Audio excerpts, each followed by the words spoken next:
CLL14 is a randomized phase 3 study that we've been working on for several years now, and we've previously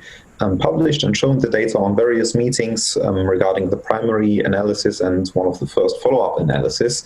And what we basically did, just in summary, in CLL14, we randomized patients with previously untreated CLL to either receive Venetoclax Obinutuzumab or Chlorambucil Obinutuzumab, both regimens given over 12 cycles, with the primary endpoint of progression-free survival and the key secondary endpoint being minimal residual disease. And we've previously shown that patients respond much better and much deeper to Venetoclax Obinutuzumab with MRD rates of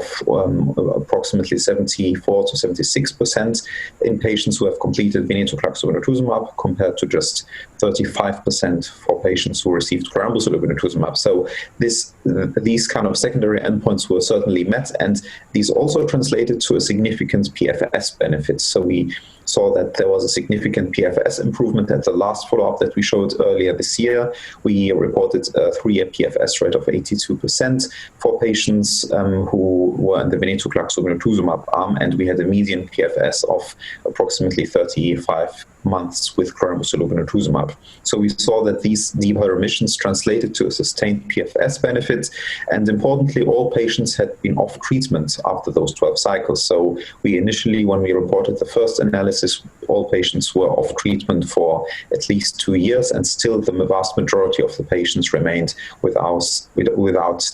disease relapse. And now at this meeting, we wanted to focus again a little bit on the minimal residual disease. And one of the particularities in CLL14 is that we are continuing to follow up on the patients regarding their MRD status. So every 3 to 6 months, the patients kindly provide a blood sample that allows us to measure MRD,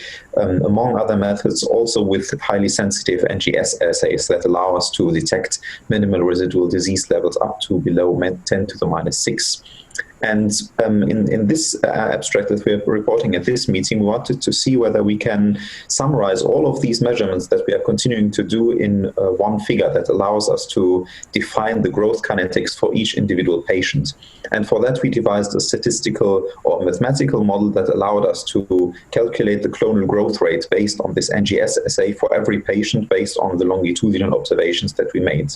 And one of the first observations that we had was that there's a significant difference between Venetoclax and Chlorambucil. So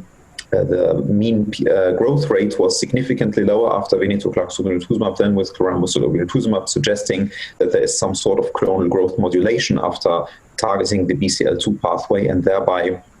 not just having deeper MRD remissions in the sense of a quantity, but also a significantly different quality of MRD negativity that we are achieving by this novel treatment combination.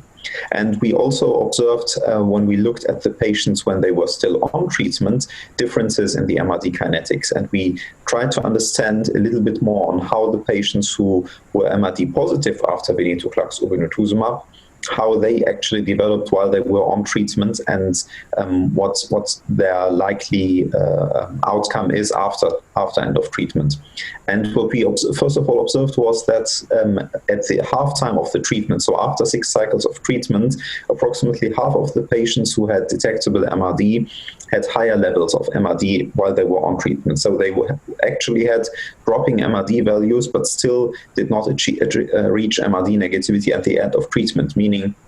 that these patients would potentially benefit from continuing on treatment in order to, at some stage, reach MRD negativity. And on the other hand, we had the other half of patients who were MRD positive. These were only small numbers, so only 20 patients were actually MRD positive at the end of treatment. But we observed that the other half of these patients actually had increasing MRD values while they were on treatment, suggesting that these patients would probably not benefit from continuing on Venetoclax Obinutuzumab or on Venetoclax monotherapy, given that they had already lost their MRD response, so to speak, while they were on treatment. So these patients would potentially benefit from adding, for instance, a BTK inhibitor if one wants to achieve MRD negativity. So overall, this showed that it is not that easy to look at just one snapshot of MRD in order to make a decision, given that this is a highly dynamic status or highly dynamic state that the patients are experiencing. And therefore, this again confirms that it is useful to have some sort of clonal growth dynamic or parameter that allows us to understand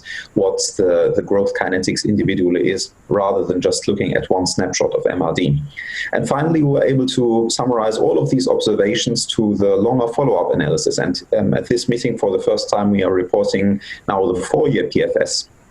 of CLL14, with all patients being now off treatment for more than 3 years. And we see that the 3-year PFS with Venetoclax Obinutuzumab is at 74%, showing again that the patients are tremendously benefiting from the treatment, and the vast majority of patients has remained without the next line of therapy and maintained their remissions after those 12 cycles of treatment, and thereby confirming that this treatment approach of fixed duration treatment is really feasible and highly effective in this patient cohort of previously untreated CLL patients.